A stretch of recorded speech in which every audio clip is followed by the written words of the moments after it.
नमस्कार मंडळी, श्री स्वामी समर्थ. आज आपण पाहूया मुगाची डाळ आणि 4 भाज्या वापरून केलेला गुबगुबीत असा डोसा. ही पहा, मुगाची डाळ घेतली 1 वाटी, ती 4 तास भिजत ठेवली होती.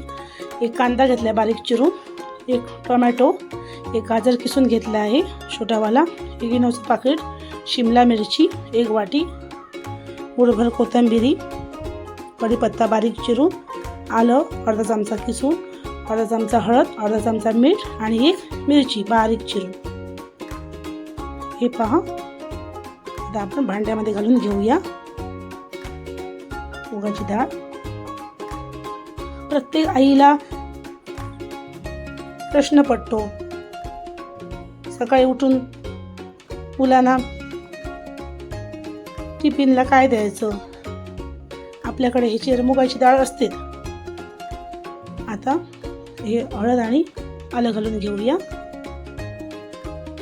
आणि एकदम बारीक वाटून घेऊया. हे मी 4 तास भिजत ठेवली होती मुगाची डाळ. तुमच्याकडे समजा टाईम नाही तर 3 पाण्याने डाळ स्वच्छ धुवून घ्यायची आणि गरम पाणी करायचं, उकळून घ्यायचं छान छान प्रकारे आणि त्याच्यामध्ये ठेवायची मुगाची डाळ. 1 तासाने छान भिजते. ही पहा, आपली मुगाची डाळ वाटून झाली आहे. माझ्या पद्धतीने तुम्ही नक्की करून पहा, खूप छान होतात हे डोसे. ही पहा, एकदम अशी बारीक वाटून घ्यायची. फक्त वाटा मुगाच्या डाळीमध्ये वाटण्यावेळी हेच घालायचं, फक्त आलं आणि हळद घालून घ्यायची. आता कांदा आणि गाजर घालून घेतला आहे आणि शिमला मिरची मी 1 वाटी घेतली होती. त्याच्यातली मी अर्धी वाटी शिमला मिरची आणि अर्धी वाटी कांदा घातला आहे आणि टोमॅटो पण अर्धी वाटीत घातलं आहे. 1 वाटी घेतलं होतं आणि कोथिंबीर सर्व घालून घेतली आहे. मिरची, हळद, मीठ आणि कढीपत्ता.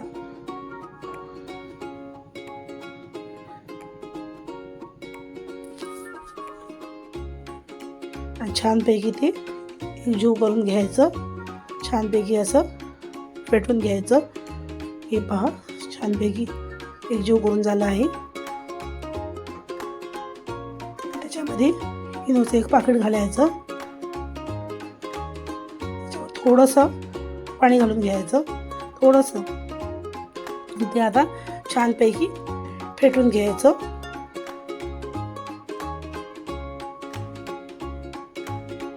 खूप छान होतो हा डोसा.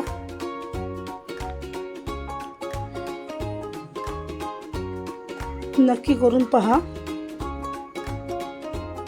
हे पहा, पॅन ठेवला आहे, त्याच्यावर मी अर्धा चमचा तेल लावून घेतलं आहे. छानपैकी असं तेल लावून घ्यायचं. 1 चमचा घालून घेतला आहे आणि अर्धा चमचा. छानपैकी असं पसरून घ्यायचं. हे पहा, आरामात पसरून घ्यायचं.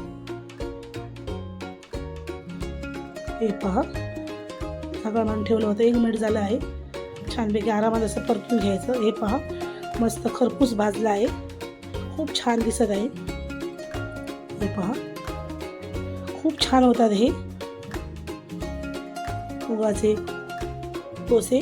माझ्या पद्धतीने नक्की करून पहा. हे पहा, सर्व आता काढून घेते मुगाचे आणि भाज्या वापरून केलेले डोसे. हे पहा, आपले मुगाचे आणि भाज्या वापरून केलेले डोसे तयार झाले आहेत. हे पहा, मस्त आतून पहा, मस्त छान दिसत आहे, खूप छान झाले आहे.